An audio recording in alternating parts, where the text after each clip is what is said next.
Baik. Bismillahirrahmanirrahim. Assalamualaikum warahmatullahi wabarakatuh. Alhamdulillahi rabbil alamin.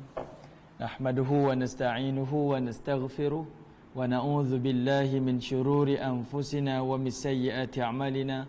May yahdihillahu fala mudilla lahu wa may yudlil fala hadiya lahu. Asyhadu an la ilaha illallah wahdahu la syarika lahu wa asyhadu anna Muhammadan abduhu wa rasuluh. Allahumma himna rushdina wa idna min syarri nafsina. Rabbi zidna ilman nafi'an warzuqna fahma. Allahumma fahman nabiyyin wa hifzal mursalin wa ilhamal malaikatil muqarrabin bi rahmatika ya arhamar rahimin. Amma ba'.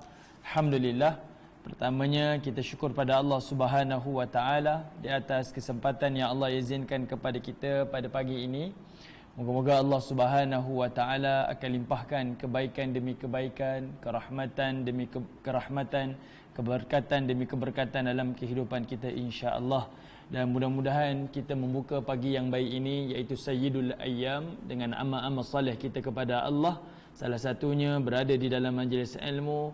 Mudah-mudahan Allah Subhanahu wa taala terus membimbing hati kita dengan taufik dan hidayah, dan Allah Subhanahu wa taala akan menyuluh cahaya iman dan cahaya ilmu di dalam kehidupan kita insya-Allah. Amin ya rabbal alamin. Sebab hari Jumaat ini adalah salah satu daripada hari yang Allah Ta'ala akan letakkan ada waktu-waktu yang mustajab yang akan diperkenankan bagi sesiapa yang berdoa, dan juga ada waktu-waktu yang Allah Ta'ala akan menerima amalan seseorang sekiranya dia beramal. Namun waktu itu telah dirahsiakan oleh Allah Subhanahu wa taala. Tinggal kita saja memanfaatkan waktu-waktu yang ada pada hari Jumaat saban minggu untuk beramal dan juga untuk berdoa. Moga-moga Allah Subhanahu wa taala akan menerima amalan kita dan memustajabkan doa kita insya-Allah. Amin ya rabbal alamin. Baik. Insya-Allah hari ini kita akan sambung lagi surah Al-Hujurat, dan saya nak bawa ibu-ibu patah balik ayat yang ke-12. Ayat yang ke-12 surah Al-Hujurat, dan kita akan sambung terus sampai akhir insya-Allah untuk hari ini. Baik. Kita sambung sikit ayat 12 dan kita akan sambung terus sampai akhir insya-Allah. Baik, bismillahirrahmanirrahim. Ayat yang ke-12 surah Al-Hujurat. Allah Subhanahu wa taala menyebutkan, ya ayyuhallazina amanu jtanibu katsiran minadh-dhann inna ba'dadh-dhanni itsm. Kata Allah Subhanahu wa taala, wahai orang-orang yang beriman, jauhilah kebanyakan daripada prasangka, sesungguhnya sebahagian prasangka itu adalah dosa, dan wala tajassasu wala yaghtab ba'dukum ba'da ayuhibbu ahadukum an ya'kulahu lahma akhihi maitan fakarihtumu wattaqullaha innallaha tawwabur rahim. Dan kata Allah Subhanahu wa taala, dan janganlah kamu mencari kesalahan orang lain, dan janganlah sebahagian kamu mengumpat sebahagian yang lain. Sukakah salah seorang di antara kamu memakan daging saudaranya yang sudah mati? Maka tentulah kamu menjijik kepadanya, dan bertakwalah kepada Allah. Sesungguhnya lah Allah Maha Penerima Taubat lagi Maha Penyayang. Okey, Allah lah Tuhan yang Maha Penerima Taubat lagi Maha Penyayang. Baik, tuan-tuan, ibu-ibu, ayah-ayah yang dirahmati oleh Allah Subhanahu wa taala, perhatikan ayat yang ke-12 ini adalah ayat yang terakhir Allah mulakan dengan kalimah ya ayyuhallazina amanu. Sebab lepas ni Allah Subhanahu wa taala akan sambung dengan kalimah ya ayyuhan nas. Okey, lepas ni Allah sambung dengan kalimah ya ayyuhan nas. Hanya ayat 12 ni Allah sambung dengan kalimah ya ayyuhallazina amanu. Ni akhir. Baik, perhatikan Allah Taala memanggil orang-orang mukmin supaya menadah telinganya, membuka hatinya untuk menerima perintah Allah Subhanahu wa taala. Dan perintah Allah di sini adalah ijtanibu katsiran minadh-dhann inna ba'dadh-dhanni itsmun. Tengok surah Al-Hujurat ayat yang ke-12. Baik, kalimah ijtanibu tu adalah meninggalkan ataupun menjauhi dengan sebenar-benar tenaga kita, dengan sesungguh-sungguhnya, dengan kuasa kita dan kemampuan kita. Semisal macam kita ada pakai baju putih, anak-anak kita pakai baju putih. Kemudian baju putih tu terkena kuah kari misalnya, terkena kuah kari. Dan dia tahu ibunya memang garang. Ibunya garang. Nak ataupun tidak, baik baik anak tu memang kena bersihkan baju yang terkena kuah kari tadi. Sama ada dengan kloroknya, sama ada dengan sabunnya, dia sental ke, dia itu ke, dia ini. Dia nak pastikan yang mesti baju tu bersih. Dia tak boleh ganti baru. Dia kena pastikan baju yang kotor tadi mesti bersih. Dia akan berus sekuat hati dia sampai bersih. Itu namanya ijtanibu. Menjauhi dengan sesungguh-sungguhnya, dengan kemampuan yang dia ada. Sedaya mungkin dia kena jauhi daripada kathiram minadh-dhann inna ba'da-dhanni ithmun. Tengok Allah disebut ada dua benda kat situ.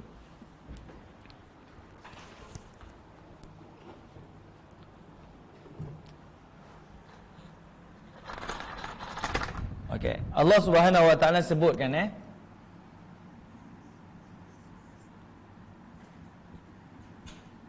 kathiran minadh-dhann.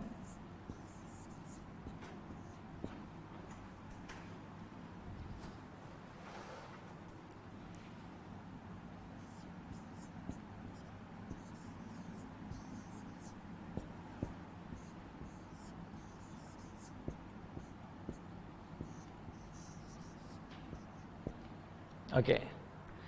Kat sini ada dua perkara yang Allah Ta'ala sebutkan. Perkara yang pertama, Allah menggunakan kalimah ijtanibu. Ayat ini kita fahamlah. Ayat ini adalah memberi maksud supaya jauhi sungguh-sungguh.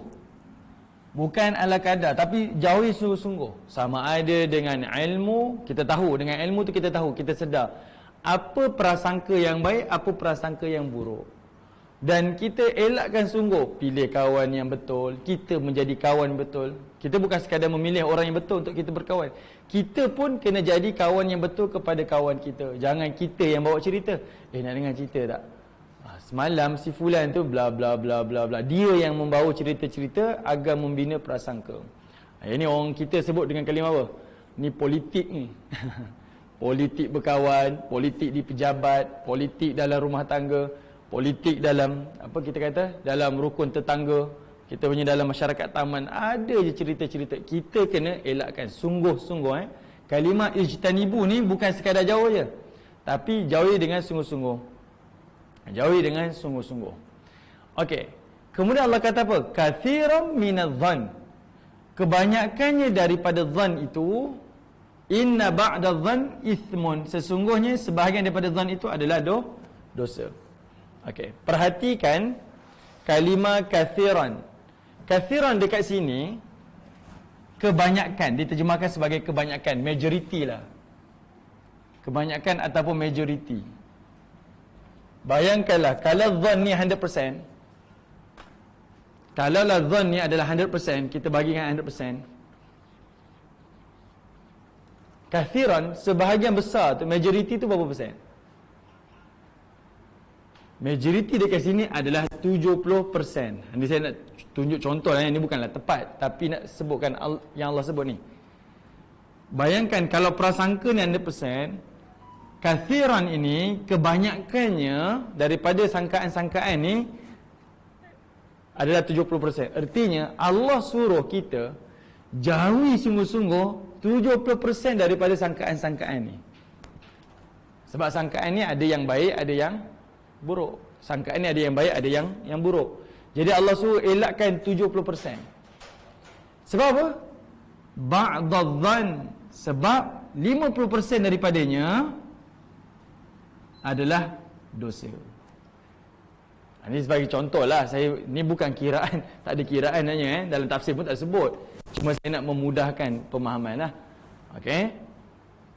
Allah suruh kita ijtanibu ni, jauhi sungguh-sungguh, semampu boleh, sedaya mungkin. Kathiran minadh-dhann.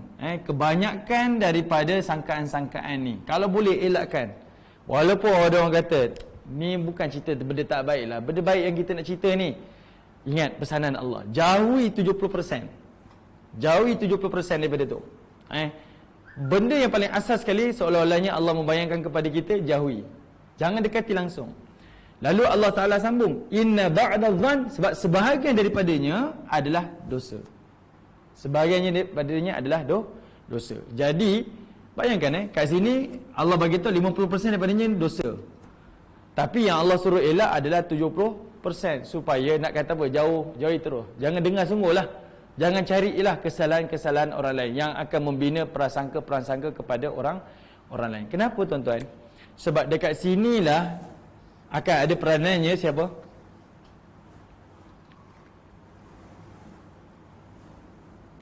Ada peranan al-waswas al-khannas. Ni peranan syaitan yang Allah sini sebut, min syarril waswas al-khannas. Waswas ni apa? Syaitan yang akan membisik-bisik. Membisik-bisik dengan PR,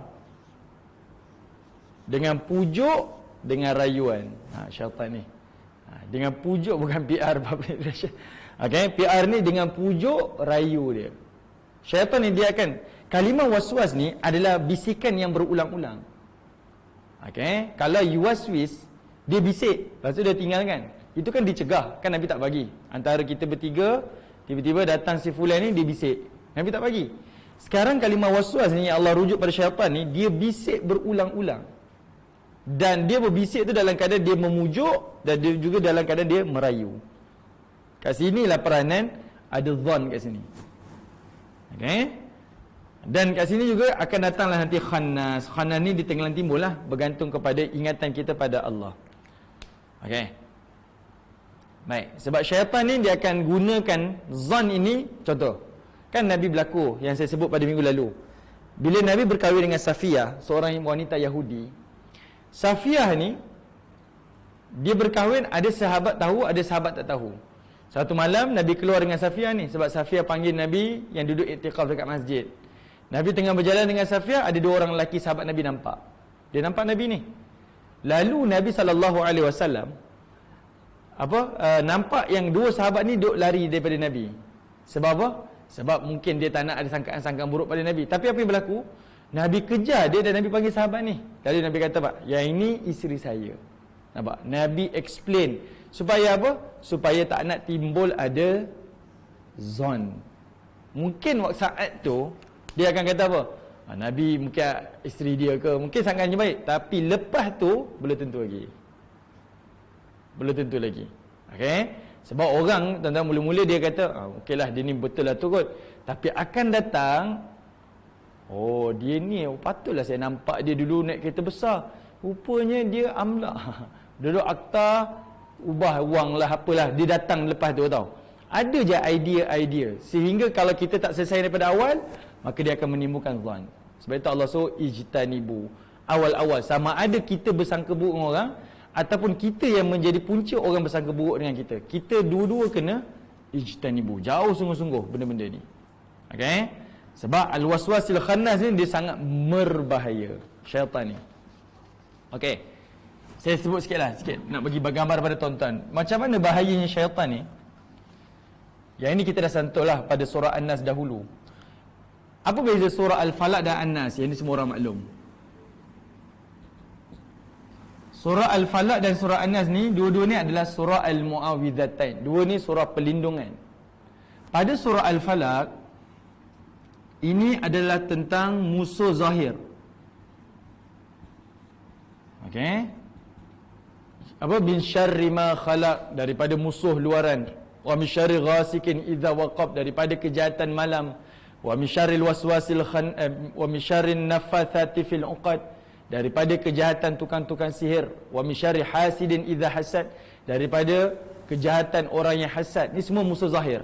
Okey, tukang sihir, orang hasad, kejahatan malam, kejahatan makhluk. Ini semua musuh zahir ni. Allah suruh kita minta kepada dia, a'udzu birabbil falaq. Birabbil falaq. Kejahatan zahir ni Allah kata minta pertolongan Allah sekali je. A'udzu birabbil falaq. Tapi kejahatan dalam surah An-Nas ini adalah kejahatan dalaman, musuh dalaman, syaitan. Tapi Allah Ta'ala suruh kita minta pertolongan bi Rabbin Nas, Malikin Nas, Ilahin Nas. 3 kali Allah Ta'ala suruh kita minta perlindungan. Maksudnya musuh dalaman ni lagi bahaya daripada musuh luaran. Itu maksudnya. Sebab walaupun musuh dalam zahir ni kita nampak dan kita tahu bahaya dia, kita jadi takut, tapi Allah kata minta pertolongan a'udzu birabbil falaq. Tapi untuk musuh dalaman yang satu tu Allah suruh minta 3 kali perlindungan daripada Allah. Okey? Sebab apa?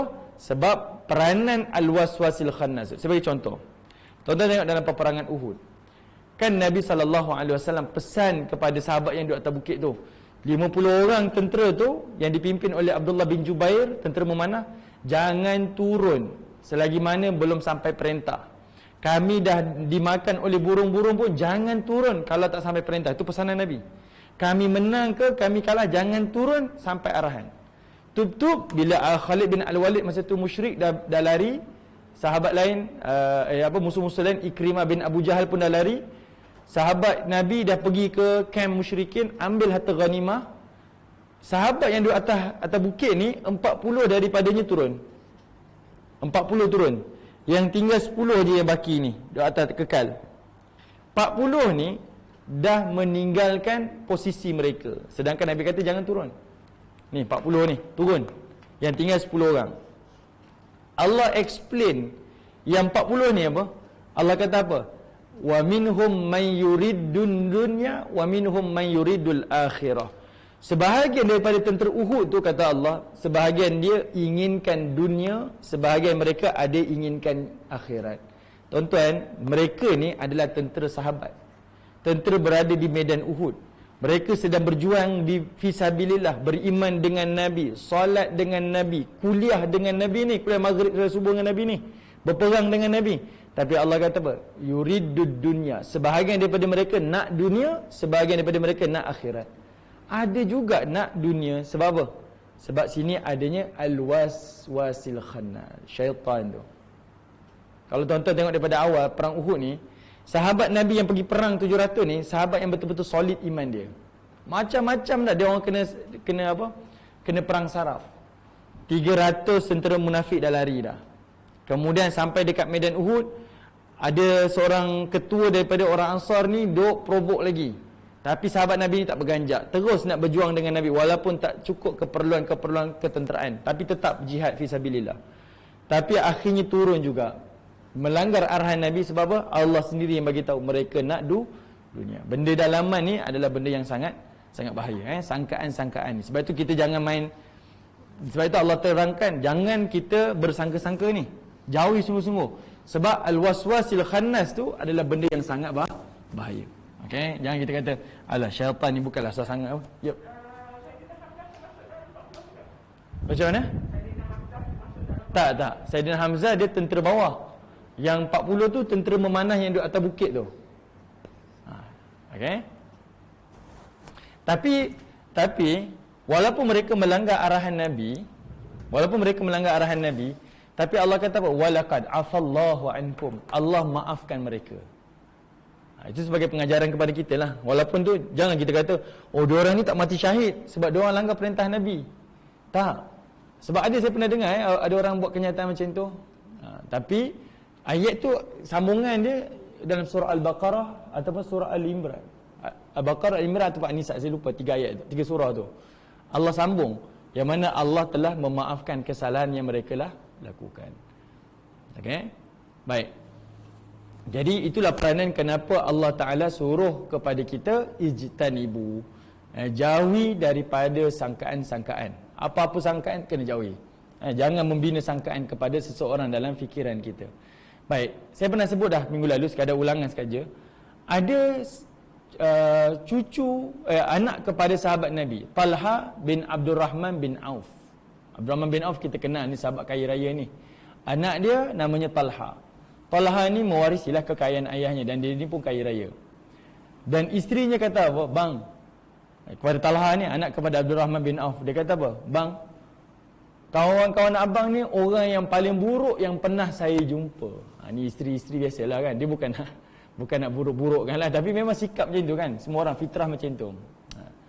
Sebab sayangkan suami, dia kata saya tengok kawan-kawan abang ni semuanya orang yang paling buruk lah, paling hina dekat dunia. Time abang senang, dia orang datang. Time abang susah, seorang pun tak datang ziarah. Kalau kita macam ni rasa kita? Betul jugalah, kawan-kawan ni memang lah betul-betul dia orang ni. Hati kita ada rasa macam tu. Itu dah membina sangkaan. Tapi Talha bin Abdul Rahman bin Auf ni, dia kata apa? Tak, itulah tanda mereka memuliakan kita. Mereka datang kepada kita ketika mana kita mampu muliakan mereka. Dan mereka tak datang kepada kita ketika mana kita tak mampu muliakan mereka. Maksudnya apa? Time kita senang, dia datang dan dia tahu kita boleh muliakan dia. Time kita susah, tak ada rezeki, dia tak datang pada kita sebab dia tahu kita tak mampu muliakan mereka. Tengok, dia membina sangkaan yang betul. Walaupun kita kata itu sangka kau je lah, kawan-kawan memang ambil kesempatan, tapi dia tak nak ada membina azan yang tak baik kepada orang. Sebab itu adalah perintah. Ijtanibu. Allah perintah pada orang mukmin yang kita kata saya ni mukmin, saya ni orang mukmin ni. Jadi kitalah yang kena jauhi daripada sangkaan-sangkaan tersebut. Boleh faham tuan-tuan? Boleh faham Baik, tuan-tuan yang dirahmati oleh Allah Subhanahu wa taala. Sebab itu datanglah sesiapa pun yang melakukan dosa kepada kita, ataupun kita tengok orang lain buat dosa, tolonglah. Ini pesan untuk diri saya juga. Tolonglah jangan kita membina sangkaan-sangkaan yang tidak baik. Contohnya isu sekarang ni, isu sajat. Isu sajat ni. Isu sajat ni. Dia melakukan kesalahan satu perkara dah. Kita pula menjadi dosa pada diri kita. Mulut ni tak jaga tau. Tengok dia ni, itulah ini dia, mulut ni macam ni. Mulut kita ni membina sangkaan-sangkaan. Tuan-tuan yang dirahmati oleh Allah Subhanahu wa taala. Cuba tuan-tuan tengok kisah Nabi Lut dan juga kaum dia. Tengok surah mana saya tengok jap. Buka surah, jap. Tuan-tuan tengok Ni Allah Taala perintah tau. Cuba buka surah Hud. Surah Hud. Saya cek surah ke berapa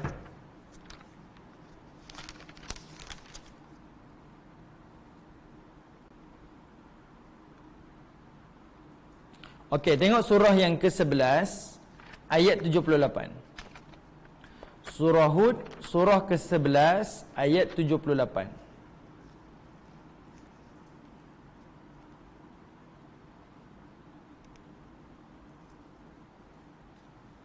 Okey. Tengok surah Hud, surah yang ke-11 ayat 78. Allah kata apa? Kata Allah Subhanahu wa taala, "Wa ja'ahu qaumuhu yuhra'una ilaihi wa min qablu kanu ya'maluna as-sayyi'at." Dan datanglah kepada kaumnya dengan bergegas. Dan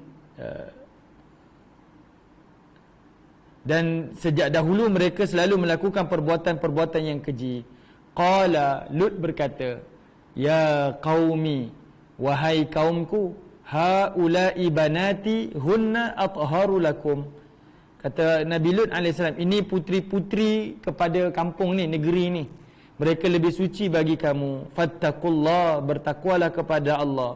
Wala tukhzuni fi dhaifi, dan janganlah kamu mencemarkan namaku terhadap tetamuku ini. Alaysa minkum rajulur rasyid, tidakkah di antara kamu seorang yang berakal? Baik, yang ini cerita apa? Kaum dia duk kejar. Kan Nabi Lut ni datang tamu.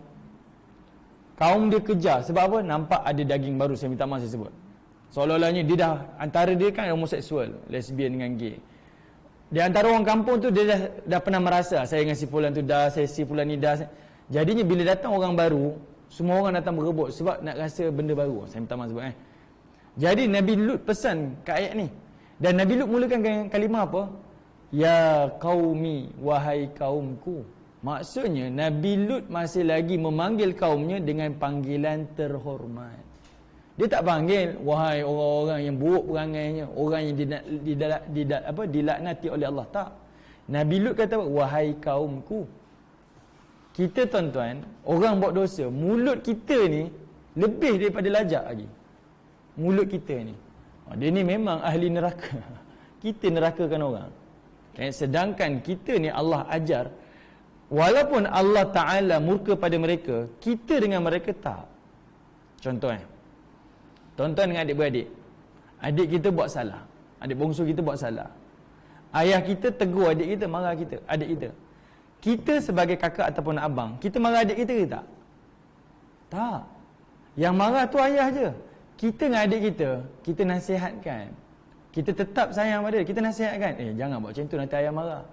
Kita sepatutnya main peranan untuk nasihatkan dia, tegur dia, maklumkan kepada dia dan ajar dia buat benda yang betul. Bukan kita sekali join dengan ayah marah adik kita. Apa yang jadi pada adik tu? Adik tu takkan dengar nasihat. Bahkan dia akan benci keluarga dia, dendam dengan adik-beradik dia, dengan ayah dia. Macam itulah kita dalam hidup beragama ni. Allah Ta'ala murka kepada satu kaum, pada satu kumpulan, bukan kita pun join sekaki. Kita sepatutnya kena ambil peranan menasihati dia, mendekati dia, menunjukkan jalan yang betul kepada dia. Yang inilah yang ditunjukkan oleh Nabi Lut. Sebab itu Allah Ta'ala ajar kepada kita supaya bercakap benda yang betul. Sebab itu Nabi Lut tak panggil wahai orang yang dilaknati oleh Allah. Sebab Nabi Lut ni tuan-tuan, dia duduk di tengah-tengah kaum yang memang original LGBT tu. Ni memang teruk sebab Allah rakam kisah dia ni. Memang teruk sungguh ni. Dia punya gay dia punya lesbian dia punya, memang teruk sungguh. Dia hidup di tengah-tengah tu, tapi dia tetap lagi memanggil dengan kalimah wahai kaumku. Wahai kaumku. Sebab dia tak nak membina zon yang tidak baik. Kemudian Allah sambung lagi, wala tajassasu. Cuba tengok tuan-tuan, tengok ayat 12 tu. Surah Al-Hujurat. Wala tajassasu. Jangan kamu mencari keaiban, kesalahan orang lain, wala tajassasu, dengan mata kamu. Sebab mata ni dia mencari aib tau. Memandang dengan memandang biasa, dengan memandang mencari keaiban tu perkara yang berbeza. Tajassasu. Kalau hari ni tuan-tuan orang mencari kesalahan melalui media sosial lah. Dia tengok kan, check dekat akaun orang tu, dekat IG, orang ni macam ni, macam-macam. Ini sebahagian daripada mencari kesalahan orang lain. Pada minggu lalu saya sebut dah, ada tajas, iaitu melihat dengan mata, cek kesalahan. Ada juga dengan tahassasu. Tahassasu iaitu mencari kesalahan dengan lidah dia. Dia bertanya-tanya pada orang lain, si fulan tu macam mana dengan family dia? Si fulan tu buat dia mengorek rahsia dengan lidah dia. Wala yaghtab ba'dukum ba'dha, dan janganlah kamu mengumpat sebahagian daripada kamu yang lain. Nampak? Ada benda yang Allah Ta'ala explain. Mula-mula daripada sangkaan, maka timbullah dosa kita mencari salah. Daripada mencari salah, akhirnya dia datang mengumpat. Sebab mengumpat ni tuan-tuan, dia takkan datang mengumpat syok macam tu je. Dia mulakan dengan dia cari aib dulu, cari salah dulu. Sebab apa dia cari salah? Sebab dia dah mula dengar cerita orang tu. Kan? Orang dah membina persepsi dah. Si fulan tu macam ni, si fulan tu macam tu. Tiga benda ni dia adalah perkara yang proses berlaku. Maksudnya apa? Mengumpat ni dia takkan berlaku secara spontan. Saya nak mengumpat tentang puan, tak pernah kenal pun, tapi saya cakap saya nak mengumpat tentang puan. Dia tak ada. Dia datang daripada proses, mula-mula dia membina persepsi yang tak baik, sangkaan, kemudian dia cari aib dia, sama ada betul ataupun tidak, kemudian barulah dia datang mengumpat. Ini proses. Ini proses. Ayuhibbu ahadukum an yakulahu lahma akhihi maitan fakarihtumu. Kata Allah Ta'ala, suka ke kamu kalau kamu makan daging saudara kamu yang telah mati? Kenapa Allah Ta'ala meletakkan satu gambaran kita umpat kawan kita macam kita makan dagingnya yang telah mati? Sebab orang yang mati ni dia tak boleh mempertahankan dirinya, dia tak boleh kita kata membela dirinya. Macam itulah bila kamu mengumpat seseorang yang tak ada di sisi kamu. Kawan tu dekat mana, kamu mengumpat dia dekat belakang dia. Kan, kita cerita keaiban dia di belakang dia, dia tak tahu dan dia tak boleh bela diri dia. Macam itulah keadaan seseorang yang makan daging saudaranya yang telah mati. Dan kata Allah, fakarihtumu, perkara yang paling jijik. Satu, kita nampak ni tak gentleman lah. Kalau kamu nak cakap tentang saya, cakap depan saya. Gentleman kan. Tapi sekarang ni kamu cakap belakang-belakang, mengumpat dan sebagainya.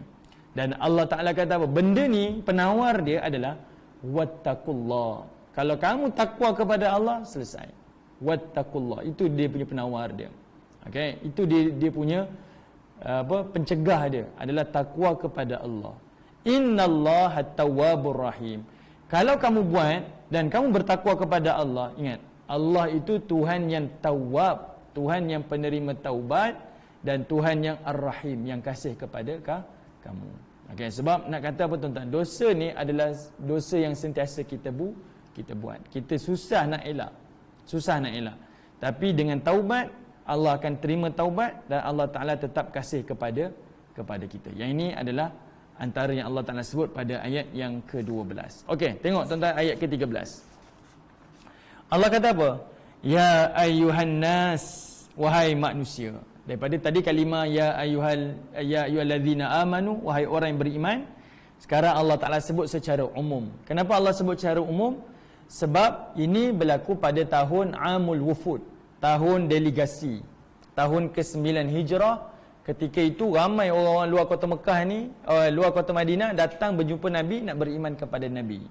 Jadi ayat itu umum. Ada yang beriman, ada yang masih belum beriman lagi. Jadi Allah kata apa? Wahai manusia, secara umumnya. Inna khalaqnakum, sesungguhnya kami telah menciptakan kamu, min zakarin wa untha, iaitu daripada seorang lelaki dan juga seorang perempuan. Ayat ni adalah merujuk kepada Nabi Adam dan juga Hawa. Okay? Siapa lelaki yang Allah sebut ni dan siapa wanita yang Allah sebut ni adalah merujuk kepada Adam dan Hawa. Sebab kita ni daripada keturunan satu. Datanglah kabilah siapa pun, kaum mana pun, negeri mana pun kamu lahir, ingat kita datang daripada ayah dan ibu yang sama, iaitu Adam dan juga Hawa. Sebab itu saya sebutkan tadi, datanglah sesiapa pun yang buat kesalahan, kita kena sedar dia adalah sebahagian daripada saya. Sajat ke buat salah, orang tu ke buat salah, orang ni ke buat salah, kita kena tegur dengan cara yang baik. Okay? Sebab itu peranan kita. Yang menghukum biar Allah, yang murka biar Allah. Kita tidak. Itu adalah perintah. Itu adalah perintah. Okay. Contohlah, si fulan ni buat satu kesalahan, memang kita tak suka dan kesalahan tu besar. Yang menghukum, jatuhkan hukuman, kita serahkan kepada qadi ataupun majlis fatwa yang jatuhkan hukum, ni haram ke tak haram. Peranan kita sebagai manusia yang tak ada autoriti nak keluarkan fatwa, hukum dan sebagainya, kita adalah orang yang sentiasa memperbetulkan keadaan, iaitu cakap benda yang baik, menasihati dia dan sebagainya. Itu peranan kita. Sebab apa? Sebab Allah nak bagi tahu kita ni adalah datang daripada orang yang sama, keluarga yang sama. Saya pernah sebut tuan-tuan contoh ni. Tuan-tuan ada adik-beradik, semua orang balik kampung. Semua balik kampung. Datang adik yang bongsu balik kampung naik bas. Tuan-tuan semua datang naik kereta besar-besar tuan-tuan. Tapi adik yang bongsu datang naik bas. Masa adik kita datang balik kampung naik bas, kita dengan anak-anak kita, dengan adik-beradik yang lain, adakah kita cemuh adik kita? Kamu anak-anak jangan kawan dengan Pak Su tu. Sebab apa? Sebab Pak Su tu miskin, dia balik naik bas. Jangan kawan dengan dia orang susah, jangan. Kita macam tu ke? Ataupun kita yang sebagai kakak, sebagai abang jumpa dengan adik kita, kenapa balik naik bas ni? Dah kena buang kerja ke? Tak cukup rezeki ke? Ceritalah. Kita ambil peranan yang mana? Mencemuh ataupun kita bersama dengan dia? Orang yang berfikiran secara normal, yang ada rasa kasih sayang di antara adik-beradik, dia mesti akan bertanya khabar dan dia akan membantu mana yang dia mampu. Yang itulah yang Allah Ta'ala nak perintahkan kepada orang mukmin. Sebab itu Allah nak highlight kenapa Allah cerita, kami ciptakan kamu daripada ayah dan ibu yang sama. Datanglah kamu kaum yang mana pun, orang kulit hitam ke, orang kulit putih ke, sawo matang ke, kamu kena sedar, kamu datang daripada ibu dan ayah yang sama. Okey? Datang orang ni buat salah sekalipun, itu bukan hak kita untuk menyalahkan dia. Tuan-tuan hati-hati tuan-tuan. Kadang-kadang kita tak sedar adanya talbis iblis. Kita nampak, saya guna contoh sajak ni tuan-tuan sebab dia contoh yang paling sekarang yang tengah trend ni. Contohlah dulu kita marah sangat. Dia ni pergi umrah pakai telekung. Memang marah, kita memang marah. Jadi macam mana kita nak macam tu? Akhirnya kita cemuh dia. Kita mengata dia. Tuan-tuan tengok apa yang berlaku sekarang ni. Berubah ke tak berubah? Tak berubah. Bahkan dia akan jadi sombong lagi. Awak cakap-cakap lah. Sebab apa? Kita ni fitrah. Kesalahan kita, kita tahu kita salah. Tapi kalau orang cakap baik-baik dengan kita, kita boleh menerima kesalahan yang kita buat. Tapi kalau orang cemuh kita, hina kita dengan kesalahan yang kita buat, kita tahu kita salah, tapi akhirnya kita tak nak mengaku salah. Sebab saya tak boleh terima cara awak cakap tu. Bukan saya tak boleh terima yang saya salah. Saya tak boleh terima dengan apa yang awak cakap. Ni fitrah, tuan-tuan. Contoh kita, ego kita. Ini fitrah. Siapa-siapa pun macam itu juga. Saya sendiri pun macam itu. Kalau saya salah, kalau cakap baik, okeylah saya terima salah. Sebab kita boleh menerima. Itu fitrah. Tapi kalau kita ni orang tegur kita, dah macam ni, perangai macam ni, perempuan macam ni, kita rasa apa? Lantak awak lah, awak cakap-cakap lah, biarlah saya. Dia automatik, tuan-tuan. Memang macam tu. Itu fitrah. Sebab itu, kita ni, memang kita marah dengan dia, tapi please lah, jangan kita cemuh. Sebab apa, tuan-tuan? Talbis iblis, bila kita cemuh seseorang, hina dia dengan panggilan yang tidak baik, kita kena sedar, kita tak akan terlepas dihisap oleh Allah dengan lidah yang pernah kita cakapkan kepada orang lain. Kita rasa kita dah baik dah ni, kita tak buat dosa yang dia buat. Tapi jangan lupa, kita telah melakukan satu dosa di lidah kita. Panggilan dengan tak baik, cakap benda yang tak baik dan sebagainya. Ini antara perkara yang Allah Ta'ala tekankan. Supaya dia adalah kesedaran bersama. Kita kata, oh saya tak macam tu, anak saya tak macam tu, keluarga saya tak macam tu. Betul, memang kita tak sama macam tu. Tapi tuan-tuan telah melakukan satu dosa. Ni lidah ni akan dihisap oleh Allah Ta'ala. Kadang-kadang benda tu yang kita tak sedar. Kita taubat ni, kita nampak dosa-dosa yang lain. Tapi dosa lidah kita, pernah cakap, pernah mengata, tulis di media sosial, mengata dia dan sebagainya. Ini adalah satu dosa juga di sisi Allah. Tuan-tuan yang dirahmati oleh Allah. Sebenarnya, kejayaan orang mukmin ni bukan memastikan semua orang Islam tau. Kejayaan orang mukmin ni bukan memastikan semua orang masuk Islam. Kalau macam itulah kejayaan orang mukmin, yang gagalnya Nabi Nuh AS. Yang gagalnya Nabi Nuh. Sebab Nabi Nuh berdakwah 950 tahun. Yang beriman dalam tempoh 950 tahun hanya berbelas orang sahaja. Kejayaan orang mukmin ni adalah kejayaan dia hidup beragama di tengah-tengah manusia tak terima agama. Dia hidup berpegang dengan agama dalam keadaan orang lain tak beragama. Macam mana? Sebab itu, kalau orang beragama, perbuatan dia, tingkah laku dia tak sama dengan orang tak beragama. Berbeza. Tapi kalau kita yang pakai tudung ni, perangai sama macam orang tak pakai tudung, no point. Sama je. Yang itu kita nak tengok penentu kejayaan kita sebagai orang yang beragama, hidup beragama ni. Okey. Macam pusat zakat lah, tuan-tuan, pusat zakat. Orang kata pusat zakat ni nak tahu dia berjaya atau tidak, negeri yang dia jaga zakat tu mesti tak ada orang miskin. Tak boleh, tuan-tuan. Tak boleh. Sebab apa? Yang masuk tu berapa, yang keluarnya berapa kan? Tuan-tuan kena tahu, yang masuk tu tak semua orang bayar zakat. Macam mana dia nak pastikan semua orang tak miskin? Pusat zakat punya kejayaan, dia punya kayu pengukur dia, measurement dia. Macam mana duit yang masuk kepada dia, macam mana dia punya, kita kata apa efisiennya dia membahagikan harta zakat tu dengan baik. Itu kejayaan dia. Maksudnya yang dapat sekian, dia belanjakan sekian dengan efisien. Itu penanda aras kejayaan pusat zakat lah. Kita tak boleh kata pusat zakat ni berjaya, satu negeri yang dia jaga tu tak ada orang miskin. Salah lah, tak tepat lah. Okay? Macam tu juga dengan kita hidup beragama ni. Okay? Baik. Tuan-tuan yang dirahmati oleh Allah.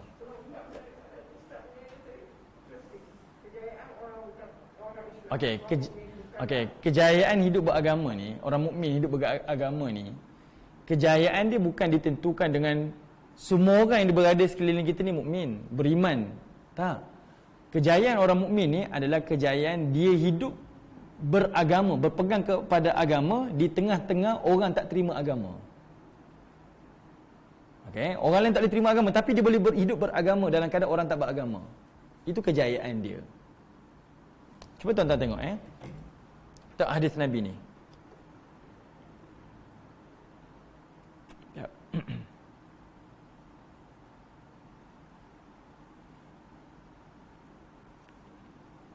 Okey, hadis yang masyhur tuan-tuan, hadis yang masyhur yang tuan-tuan selalu baca. Kata Nabi sallallahu alaihi wasallam, "Man ra'a minkum munkaran." Siapa yang melihat di antara kamu semua melakukan kemungkaran. Kata Nabi sallallahu alaihi wasallam, "Falyughayyir." Kan, maka hendaklah dia mencegahnya. Falyughayyir. Ramai orang terjemahkan falyughayyir ini dengan maka hendaklah dia mencegahnya. Biyadih, dengan tangannya, betul? Kemudian dia kata fa illam yastati' fa bilisani. Kalau dia tak mampu, maka dengan lidahnya. Fa illam yastati' fa biqalbih, maka dengan hatinya. Wa dzalika adhaful iman, dan itu adalah selemah-lemah iman. Baik. Ramai orang terjemahkan fal yughayyir tu adalah dengan mencegah. Tapi kalimah fal yughayyir, kalimah ghair kat situ adalah bukan mencegah, tapi mengubah. Mengubah. Nabi perintahkan kepada kita, kalau nampak kemungkaran, ubah. Daripada mungkar jadi kebaikan. Bukan cegah, bukan halang, tapi adalah mengubah daripada kemungkaran jadi kebaikan. Macam mana? Nabi cadangkan biyadi, dengan tangannya. Tangan dekat sini, ramai orang rasa dengan kuasa. Tapi tangan dekat sini, Nabi tangan, lidah, dengan hati. Tiga-tiga ni adalah memberi mesej personal. Kamu buat dengan kapasiti diri kamu yang kamu mampu. Okay? Bila kita terjemahkan, contohlah, biyadi, dengan tangannya, kita kata, oh, kita takwilkan tangan tu dengan kuasa. Mungkin dia ada kuasa, mungkin dia ada jawatan, mungkin dia ada ni. Bilisani, dengan lidahnya, wa biqalbi, dengan hatinya. Yang kalimah yadih tadi, tangan tu kamu takwilkan dengan kuasa, tapi lidah kamu tak takwilkan pula, hati kamu tak takwilkan pula ayat tu. Faham tak maksud saya? Okey. Jadi ayat ni, hadis ni merujuk pada kita, iaitu lakukan secara personal. Okey. Maksudnya kalau semua orang mukmin secara personal menegakkan agama, percayalah agama tu akan tertegak. Dia bukan satu peranan tau. Oh, badan otoriti je yang kena jalan kerja agama ni. Yang lain buat donor je. Tak boleh. Dia kena semua orang tegakkan agama secara personal. Kita ada kemampuan dari sudut tangan kita, lidah kita, hati kita. Tengok jiran kita, tengok adik-beradik kita, tengok keluarga kita. Kita duk cerita agama ni. Percayalah secara automatik keseluruhan tu akan tertegak agama bila semua orang main peranan secara personal. Yang itu yang hadis Nabi nak masukkan tu. Tapi bila kita kata ubah dengan kuasa, oh pemimpin lah, oh YB lah, oh ketua kampung lah, sebab dia ada kuasa, saya tak ada kuasa.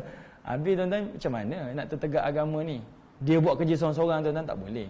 Dia kena semua orang mainkan peranan masing-masing secara personal. Itu hadis Nabi. Okey? Baik. Sekarang tuan-tuan tengok Allah Ta'ala sambung lagi. Wa ja'alnakum, kami yang ciptakan kamu daripada Adam dan juga Hawa. Wa ja'alnakum, dan kami jadikan kamu syu'uban wa qabail, iaitu dalam keadaan kamu ni berbangsa-bangsa dan juga berkabilah-kabilah. Lita'arafu, untuk kamu saling kenal mengenal. Okey, untuk kita saling kenal mengenal. Apa tujuan kita kenal mengenal?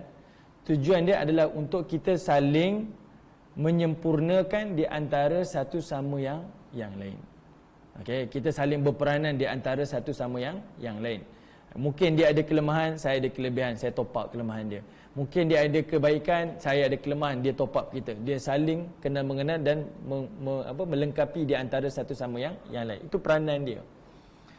Inna akramakum indallahi atqakum, sesungguhnya Allah muliakan kamu di sisi Allah adalah orang yang paling bertakwa. Okey, sebab itu saya sebutkan contoh tadi tu. Bila kita nampak orang buat salah, jangan kita yang hina dia.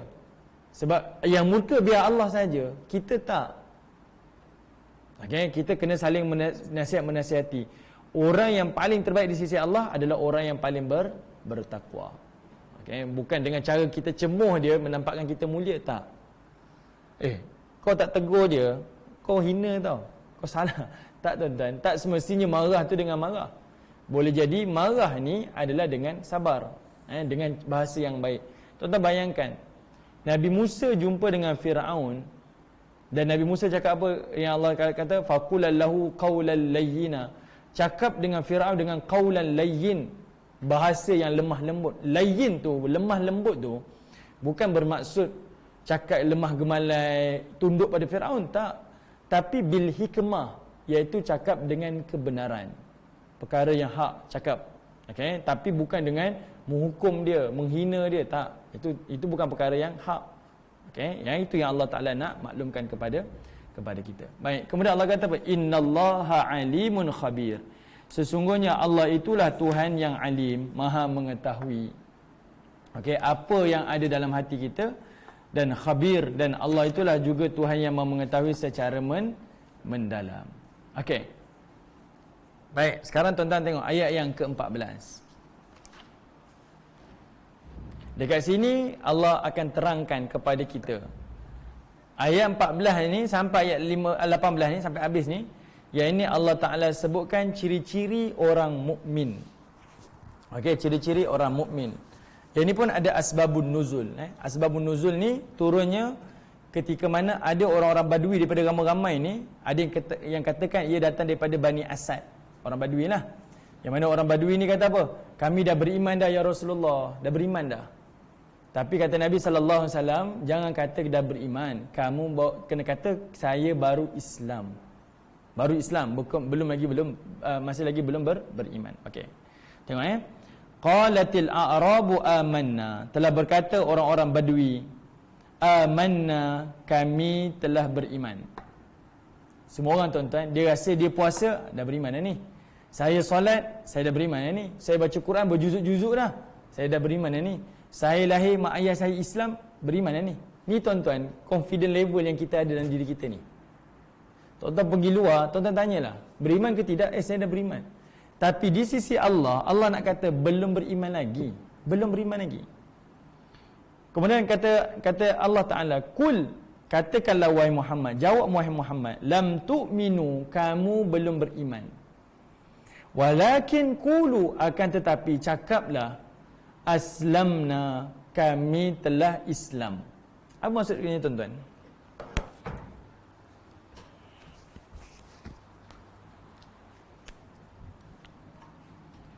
Apa beza kalimah iman dan juga Islam? Apa beza iman dan Islam? Bila orang kata saya dah beriman dah, Allah sendiri kata jangan kata dah beriman. Wa qulu aslamna, kami baru Islam. Apa maksud dia? Nak kata iman dan Islam ni adalah perkara yang berbeza. Okey, iman dan Islam ni ada perkara yang berbeza. Tuan-tuan yang dirahmati Allah, mungkin tuan-tuan keliru, apa beza Islam dan iman ni? Baik, iman dan Islam ni kalau dia duduk bersama-sama, dia adalah benda yang berbeza. Tapi kalau dia berbeza, Islam sana, iman kat sana, contohlah kita bincang tentang iman dan Islam secara berbeza, dia adalah benda yang sama. Okey, dia macam ada garisan halus tuan-tuan antara iman dan Islam. Kalau tuan-tuan bincang apa tu iman dan Islam, letakkan dua-dua, iman, Islam, kita nak explain apa beza dia, dia berbeza. Tapi kalau tuan-tuan kata Islam, kemudian tuan-tuan bincang iman, akan datang benda yang berbeza, benda yang kita kata apa, tak diletakkan sekali, dia adalah perkara yang sama. Contoh apa beza kalimah albir dan juga kalimah at-taqwa? Albir ni kebajikan, takwa ni apa? Kebajikan. Sama je, dua-dua ni sama, perkataan yang sama, maksud yang sama. Okey, tuan-tuan jumpa satu ayat Allah kata albir, tuan-tuan jumpa ayat yang lain kalimahnya takwa, maksudnya sama tak? Sama. Tapi kalau Allah sekalikan kalimah bir dan takwa, maksudnya berbeza. Maksudnya macam mana? Bir dan takwa ni dua-dua berkongsi maklumat, maksudnya kebajikan, kebaikan. Tapi kalau dia disekalikan kalimahnya, dia memberi maksud yang baik. Yang ini adalah melakukan kebajikan, Yang ini maksudnya meninggalkan kemungkaran.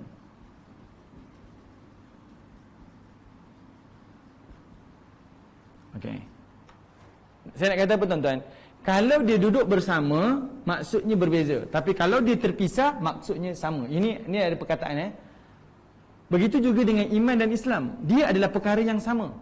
Tapi kalau dia disekalikan dalam satu ayat macam ni, dia memberi maksud yang berbeza. Apa dia tuan-tuan?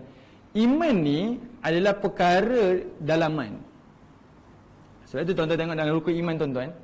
Percaya pada Tuhan, percaya pada malaikat, percaya pada kitab, percaya pada qada qadar, percaya pada kiamat dan sebagainya. Manakala Islam ni adalah perkara yang zahir, solat, puasa, haji dan sebagainya. Itu perbezaan dia antara dua ni. Tapi kalau dua ayat berbeza, Allah kata apa? Ya ayyuhallazina amanu, wahai orang yang beriman. Maksudnya ayat itu tuju juga kepada orang yang Islam. Sama tak? Faham tak? Kalau ayat itu terpisah, dia memberi maksud yang sama. Iman Islam sama je. Tapi kalau dia duduk bersama-sama, dia memberi maksud yang berbeza. Jadi kenapa Allah kata, bila dia kata saya ni beriman, tapi Allah kata kamu belum beriman, kamu baru Islam. Islam dekat situ tuan-tuan memberi maksud kami baru tunduk. Okey? Kami baru tunduk.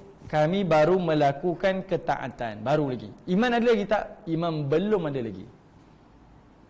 Kita puasa tuan-tuan, kita haji, kita melakukan sekian-sekian ibadah ni, berinfak semua ni, ini baru tunduk. Baru tunduk. Tapi beriman ke belum? Belum lagi. Belum lagi. Yang ini kita kena akui. Sebab inilah yang orang Arab ni kata. Orang Badui ni kata apa? Saya dah beriman dah. Allah sendiri kata, kamu belum beriman. Kamu baru Islam. Kamu baru tunduk kepada perintah Allah. Belum, maksudnya zahir baru tunduk, tapi dalaman belum tentu lagi. Sebab itu tuan-tuan boleh nampak perbezaan orang Islam dan juga orang mukmin. Macam mana tuan-tuan? Ada orang kata macam ni. Nak tengok orang Islam, pergi solat Jumaat. Nak tengok orang mukmin, tengok solat subuh. Pernah solat subuh Jumaat tak? Masjid.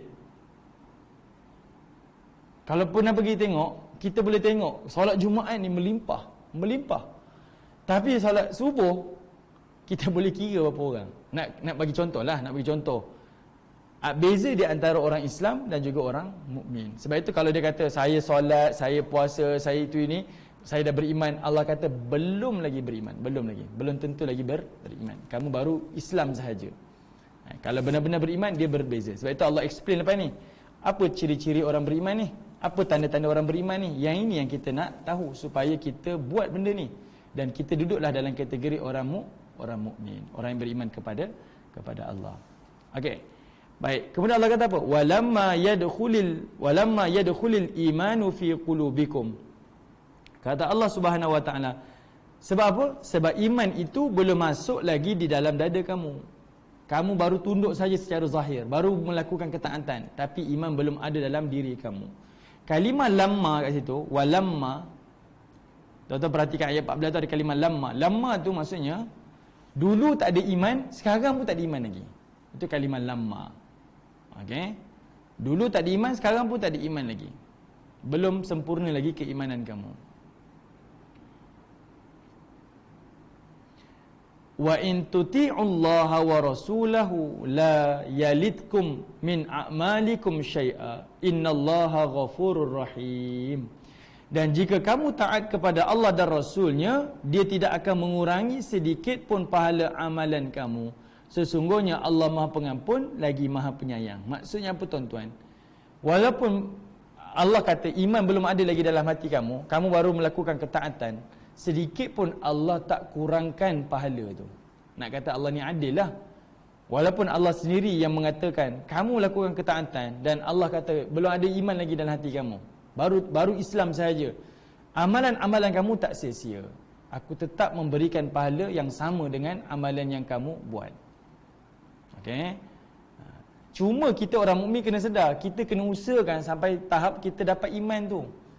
Barulah amalan-amalan tu lebih mudah.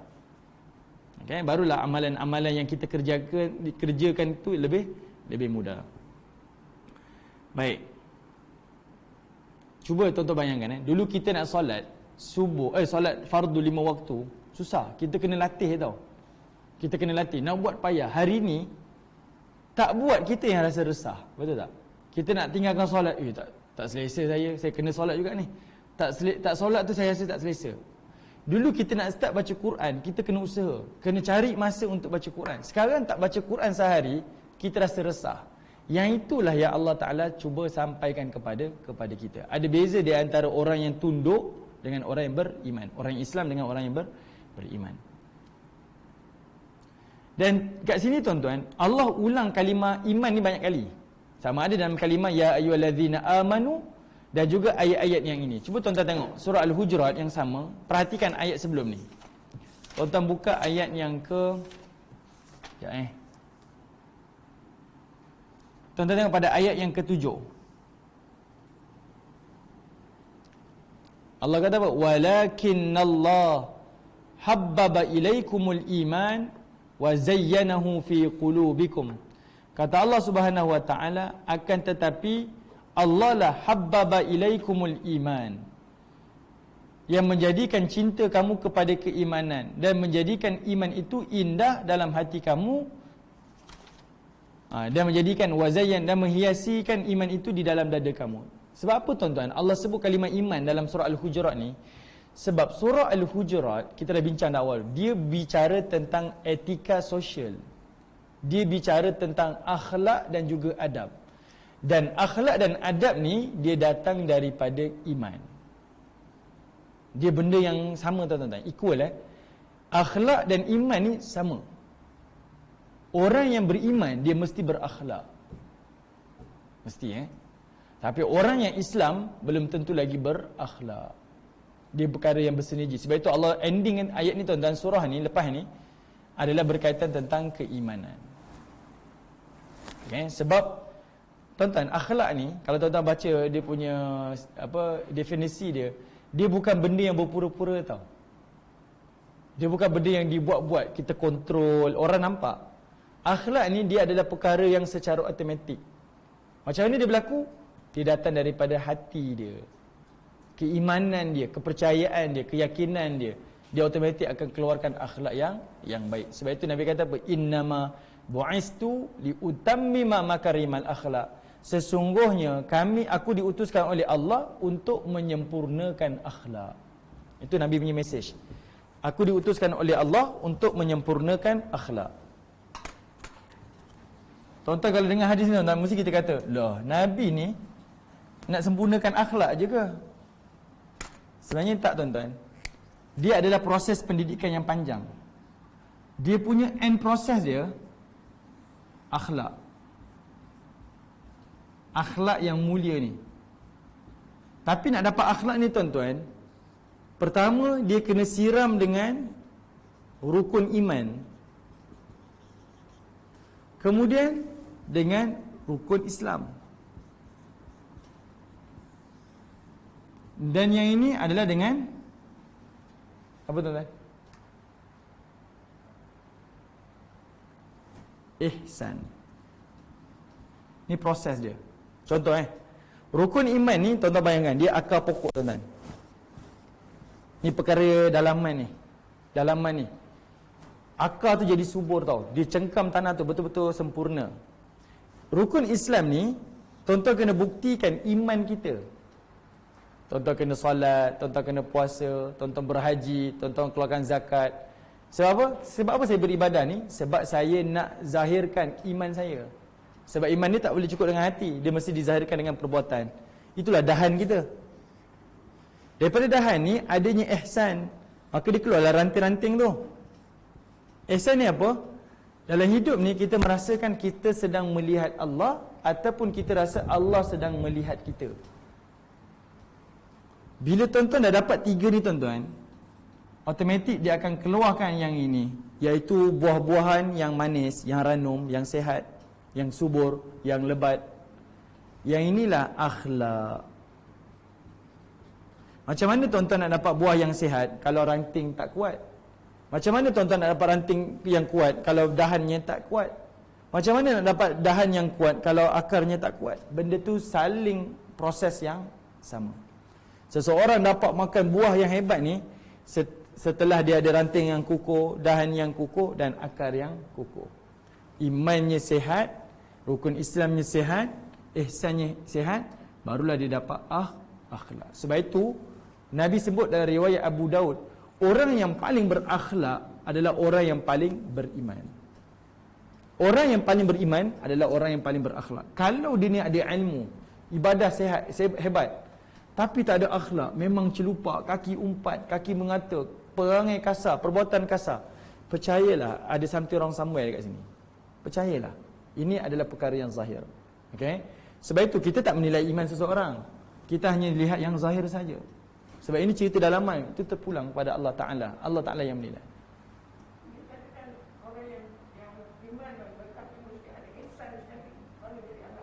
Ya, betul. Ya, betul. Macam mana?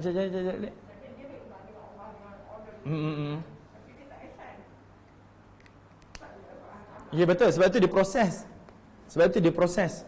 Proses ni kita kena lalui. Sebab itu yang hadis Jibril tu sebut 3 benda ni. Sebab dia punya hasil dia yang ini. Hasil dia yang ini. Jadi kita tahu bila kita nak dapat yang ini, benda yang berlaku secara automatik. Dia bukan dibuat-buat, bukan benda yang kita kena pura-pura akhlak ni. Tak, dia benda yang datang daripada dalaman. Setelah dia melalui 3 proses ni. Daripada rukun iman dia, zahir dengan rukun Islamnya, lahir dengan ihsan. Ihsan ni sama ada kita rasa kita sedang melihat Allah ataupun Allah sedang melihat kita. Cuba tuan-tuan perhatikan. Tuan-tuan bekerja dengan satu syarikat. Majikan duduk sebelah tuan-tuan. Majikan tu, bos tu duduk sebelah kita sepanjang hari. Apa perbuatan kita? Takkan kita duduk main handphone sampai daripada pagi sampai petang, kejap pergi minum. Tak, mesti kita akan kawal penjagaan kita. Automatik dia akan terzahir yang ini. Sebab apa? Yang ini semua proses dalaman ni, pembentukan daripada dalaman kita. Okey? Baik. Sebab itu yang saya nak highlight kat sini, sebab itu Allah Ta'ala cerita surah Al-Hujurat ni kan awal-awal tu kan cerita berkaitan dengan akhlak, etika sosial kita. Kamu jangan umpat, kamu jangan cari aib orang lain, kamu jangan perli, sarkastik dengan orang. Apa lagi? Jangan meninggikan suara. Ni kalau tuan-tuan ikuti saya kuliah pada awal, kita nampak etika-etika sosial tu, cara bergaul. Tapi ending tu Allah cerita tentang iman. Ending tu Allah cerita tentang iman. Sebab ini adalah proses dalaman dia. Bermula daripada dalam ni lah zahir yang luar. Okey, kemudian Allah kata apa?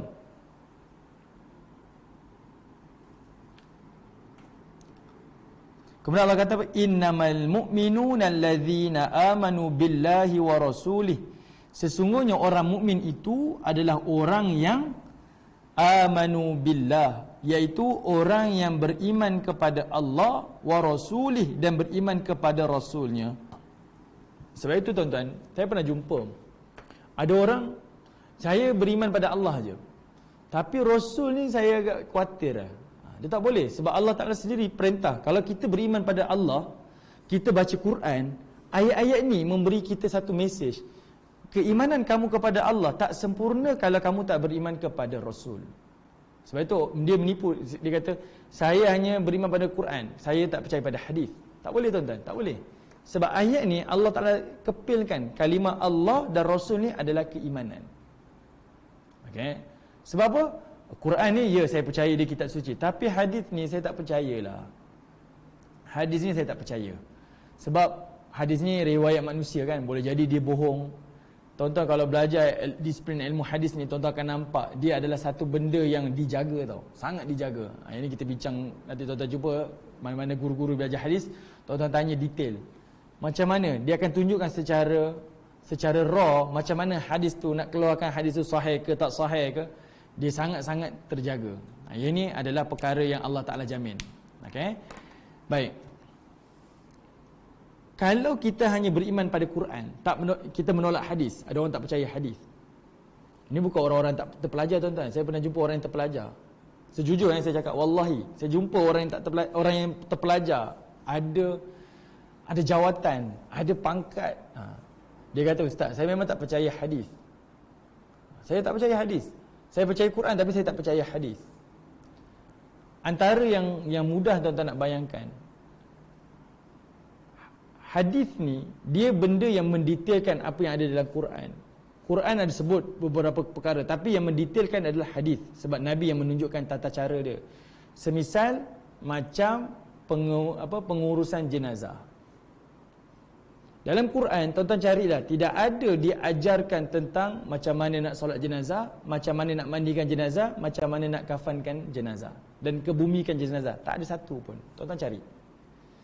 Adakah tuan-tuan mati nanti, dah mati orang golek je, faham, tinggalkan tepi jalan? Boleh terima tak? Tak boleh. Sebab ini ada berlaku tuan-tuan. Di kisahlah, tak tahu kita betul ataupun tidak. Ada seorang guru ni masuk satu kawasan pedalaman. Dia mengajar, orang kampung ni tak setuju dengan guru ni. Sebab apa? Tok guru kumpulan ni dalam kampung ni, dia kata apa? Kami tak percaya hadis, kami hanya percaya Quran sahaja. Satu hari, sampai satu tempoh tu, tok guru kumpulan ni mati. Jadi tak ada orang boleh uruskan jenazah tok guru ni. Jadi anak-anak murid dia jumpalah dengan ustaz yang baru datang kampung ni, duk mengajar hadis ni. Dia kata apa? Ustaz, tolonglah uruskan jenazah tok guru kami ni, dia baru mati. Ustaz ni kata apa? Saya tak boleh uruskan jenazah dia, sebab saya kena menghormati dia. Dia kata kenapa pula? Sebab tok guru kamu tak percaya hadis. Tok guru tak percaya hadis, dia hanya percaya pada Quran, sedangkan Quran tak ada cerita pun tentang pengurusan jenazah.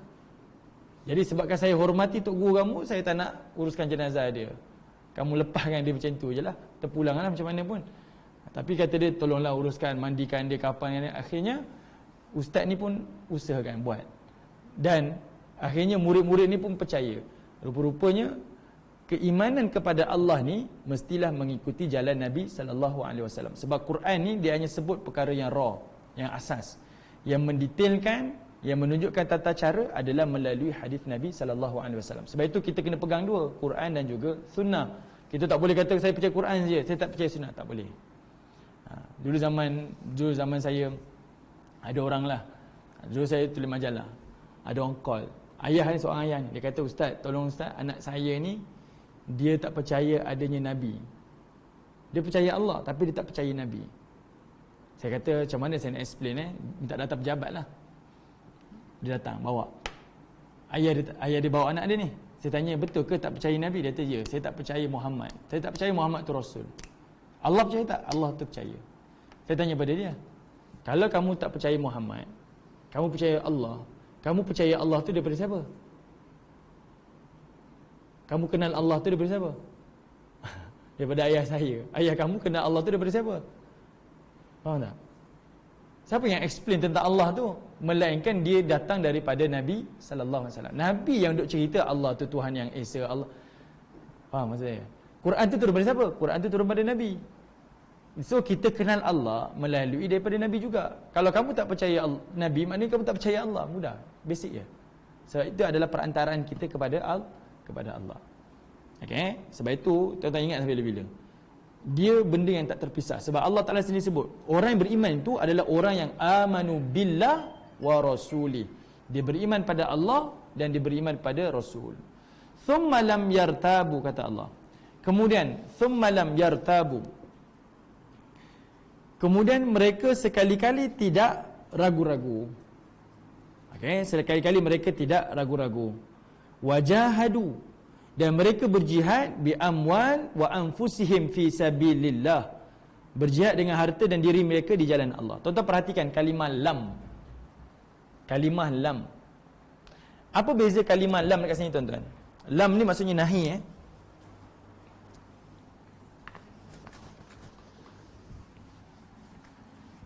Okey, ini sifat orang mukmin Mula-mula beriman pada Allah dan Rasul.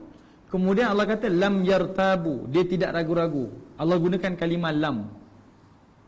Apa beza lam dengan la dan juga dengan lan? Tuan-tuan akan jumpa dalam Quran ada beberapa perkataan. Lam ni tidak, la pun tidak, lan pun tidak. Okey. Kalau lan ni tuan-tuan, dia bermaksud tidak akan. Maksudnya dulu mungkin dia buat, tapi akan datang dia tidak akan buat. Kalau la ni dia umumlah tidak. Tapi kalau lam, dia tidak pernah buat. Tak pernah ragu-ragu, dulu dan akan datang. Okey. Dulu dia tak ni, akan datang pun tak macam tu. Jadi Allah nak bagi tahu orang mukmin ni dia tak pernah ragu-ragu pun keimanannya pada Allah dan Rasul. Dulu, sekarang, akan datang. Dulu dan selamanya, Puan Syima. Puan Syima. Dulu, kini dan selamanya. Dulu, kini dan selamanya. Dia tak pernah ragu-ragu. Keimanannya pada Allah dan Rasul jelas. Okay? Dia tak pernah ragu-ragu. Kemudian Allah kata apa? Wajahadu, dan dia berjihad bi amwal wa anfusihim fi sabilillah, dan dia berjihad dengan hartanya dan juga nyawanya. Kenapa Allah sebut kalimah harta baru sebut nyawa?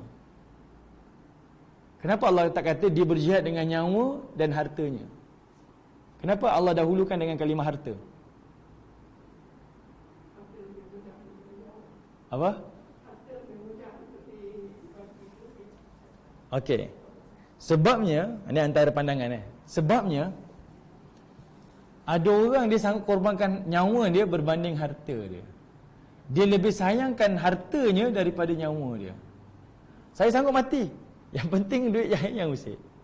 Jadi Allah nak bagi tahu jihad yang besar ni adalah korbankan harta kamu dan juga nyawa kamu.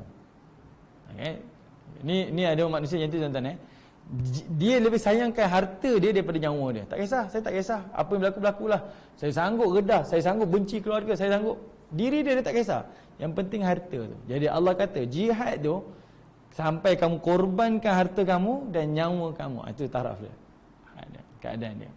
Sebab tu sahabat-sahabat Nabi ni berjihad tu dengan harta dia, dengan nyawa dia. Yang tak ada harta pun bagi apa yang dia mampu. Nyawa sebahagian lah. Tapi harta tu sebahagian daripada jihad mereka. Dan Allah sebut dengan kalimah fi sabilillah, di jalan Allah. Fi sabilillah. Okey. Allah kata jihad ni tuan-tuan, perhatikan kalimah jihad ni selalunya disambung dengan kalimah sabil. Sabil. Kalimah jalan ni tuan-tuan, dia ada banyak ada dalam Quran. Ada kala digunakan kalimah tariq. Ada kala digunakan dengan kalimah sabil. Ada kala digunakan dengan kalimah sirat. Ni penggunaan yang berbeza. Boleh? Okey. Ni semua masuk jalan tau ni. Tiga-tiga ni maksudnya jalan. Sirat ni, tuan-tuan perhatikan, selalu Allah gunakan untuk siratal mustaqim. Sabil, sabilillah, jihad lah. Tariq ni umum. Baik. Kalau sirat, dia memberi maksud jalan besar, highway lah. Tapi dia punya jalan masuk dia banyak. Jalan lurus ni, sirat ni, jalan dia banyak. Dia jalan utama. Simpang nak masuk ke jalan utama ni banyak. Itu namanya sirat. Dia fokus pada ni. Tapi jalan ke sini banyak. Boleh. Itu namanya sirat. Kenapa Allah sebut siratul mustaqim? Sebab jalan kebaikan menuju Allah ni banyak. Buat baik pada orang tua, puasa, belajar ilmu, mengajar ilmu. Jalan tu banyak. Dia tak terhad. Semuanya membawa ke jalan yang sama. Okey? Ada orang kemampuan dia jaga orang tua dia. Ada orang kemampuan dia boleh infak banyak-banyak. Ada orang kemampuan dia boleh sekolahkan anak-anak yatim. Macam-macam cara. Tapi membawa masih yang sama, sirat. Manakala kalau Allah gunakan kalimah sabil, dia jalan yang ada banyak simpang.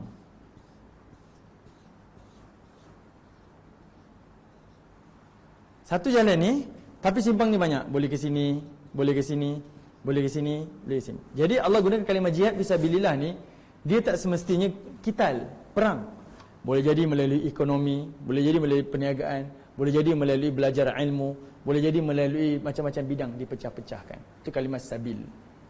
Okay, jalan Allah tu banyak. Satu ni tapi cabang ni banyak, jalan keluarnya banyak. Manakala tariq, dia adalah jalan-jalan ni. Ini tariq. Lorong-lorong ni namanya tariq. Sebab tu tariq ni jarang kali digunakan. Selalunya sabil dengan sirat. Boleh. Jadi tuan-tuan nampak, jalan jihad ni dia bukan suruh jihad fisabilillah ni dengan harta dan nyawa tu untuk jalan perangnya, tapi banyak jalan. Tuan-tuan duduk dalam NGO ni kan, kita sampai korbankan harta kita, kita korbankan nyawa kita, masa kita. Ini semua salah satu daripada jihad. jalan pendidikan, jalan ekonomi, jalan perniagaan, itu sebahagian daripada jihad. Kemudian Allah sambung lagi tuan-tuan, ulaika humus sadiqun. Kata Allah Subhanahu wa taala, mereka itulah orang-orang yang benar. Ulaika humus sadiqun. Mereka itulah orang-orang yang benar. Ya,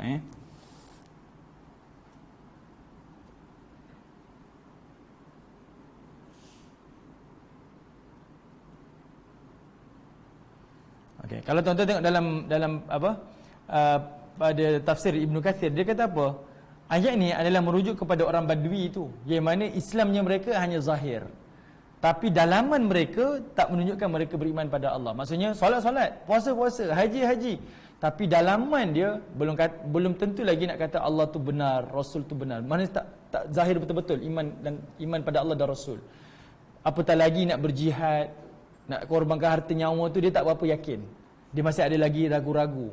Saya nak keluarkan infak ni, orang susah ni, dia masih ada pasal ragu-ragu. Jadi Allah kata apa? Kebenaran tu adalah secara zahir dan juga batin. Itulah keimanan. Kalau hanya zahir saja, orang puasa, kita puasa, tapi tak peduli orang miskin, tak peduli orang tu, kita hanya fikir kita je, itu baru Islam. Belum lagi iman. Sebab itu kita tanya pada diri kita, yang saya sekarang ni iman ke Islam?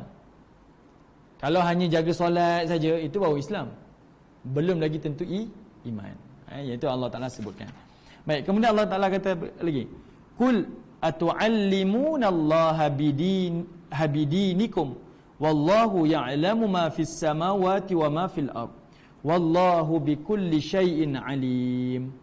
Kata Allah Subhanahu wa Ta'ala, katakanlah kepada mereka, apakah kamu akan memberitahukan kepada Allah tentang agama kamu, keyakinanmu, padahal Allah mengetahui apa yang ada di langit dan apa yang ada di bumi, dan Allah lah Maha mengetahui segala sesuatu. Maksudnya apa? Orang Badui masa ni duduk kata saya ni beriman, dia seolah-olah bagi tahu saya ni beriman, canang habis saya ni beriman.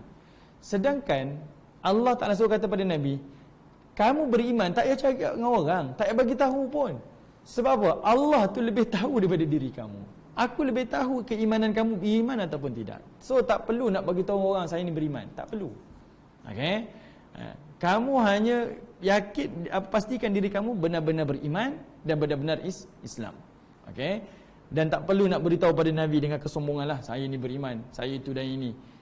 Sedangkan Allah kata, aku lebih mengetahui apa yang ada di langit dan apa yang ada di bumi. Sebab itu tak perlu nak bagi tahulah iman ke atau tidak, sebab Allah lebih Maha mengetahui keimanan seseorang. Okey. Kemudian tuan-tuan, Allah Subhanahu wa taala sambung lagi, kata Allah Taala, yamunnuna 'alaika an aslamu qul la tamunnu 'alayya islamakum balillahu yamunnu 'alaikum an hadakum lil iman in kuntum sadiqin. Kata Allah Subhanahu wa taala, mereka telah merasa memberi nikmat kepada kamu dengan keislaman mereka. Maksudnya apa? Orang Arab Badui masa tu, dia kata apa? Seolah-olahnya keimanan mereka pada Allah dan Rasul tu, maksudnya itu adalah benda yang Nabi SAW kena hargai. Ya Muhammad, kamu appreciate lah kami beriman. Kalau kami tak beriman, siapa kamu? Soalan macam itu. Jadi Allah kata, mereka telah merasa mereka telah memberi nikmat kepada kamu dengan keislaman mereka. Katakanlah, katakan wahai Muhammad, jawab wahai Muhammad, la tamunnu alayya islamakum. Kata Allah Subhanahu wa taala, katakan wahai Muhammad, janganlah kamu rasa telah memberi nikmat kepadaku dengan keislamanmu. Balillahu yamunnu alaikum an hadakum lil iman in kuntum sadiqun. Sebenarnya Allah lah, dialah yang melimpahkan nikmat kepadamu dengan menunjukkan kamu kepada keimanan, jika kamu adalah orang-orang yang benar. Okey. Innallaha ya'lamu ghaibas samawati wal ard. Sesungguhnya Allah Tuhan yang Maha mengetahui perkara yang gaib di langit dan juga di bumi. Wallahu basirum bima ta'malun. Dan Allah lah Tuhan yang Maha melihat apa yang telah kamu kerjakan. Baik, saya tengok sikit ya tuan-tuan.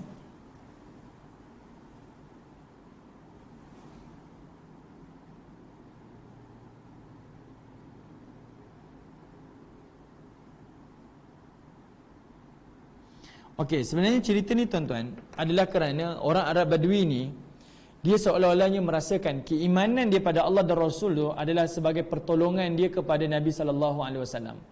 Okey. Jadi Nabi kena appreciate lah apa yang dia buat, apa yang dia telah korbankan.